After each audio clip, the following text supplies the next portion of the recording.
Good evening and thanks for joining us. Families in southern Indiana are finally getting answers tonight. That's as they collect headstones for their loved ones, many ordered several months ago. You may recall the dozens of small claims filed against Austin Memorial Arts and its owner Richard King.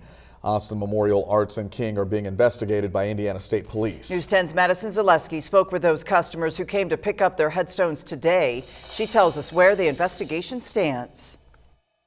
Here at Austin Memorial Arts, grieving families have spent hours desperately waiting to finally get their loved one's headstone. Dozens of customers lined up as Richard King and the Indiana State Police worked to return headstones to families. Joe Levine finally got his uncle's headstone from Austin Memorial Arts after ordering it a year ago. His uncle was a veteran like himself, and all Levine wanted was to give his uncle a beautiful headstone that he deserved. A plaque is one thing, but I mean, a headstone is just that much more for him. You know, rest of my family's out there with headstones. Indiana State Police has been conducting an investigation into the business. That comes after several civil cases were filed by customers who said they never got what they paid for. Many struggled to get a response from King about the delays and the status of the business. Now King has been cooperating with ISP to return customers' headstones, whether it's finished or not. And Levine is one customer with work still left to do. I mean, I'm glad we've got something. Now it's just I got to go pay again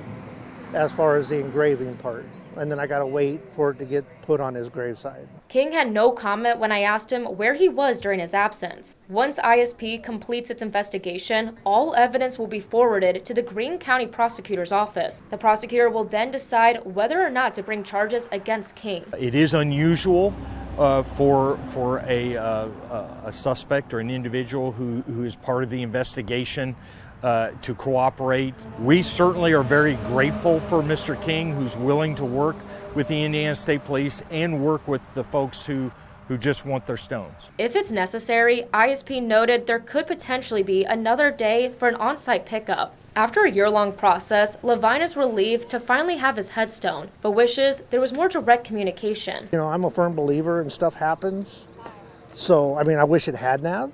Communication is a key factor in things, but I mean, stuff happens, so you just got to kind of move on for it and try not to let it bring you down. If you're still missing a headstone or just have questions, you're encouraged to contact the Indiana State Police, and that number will be posted on our website. Reporting in Greene County, Madison Zaleski, News 10.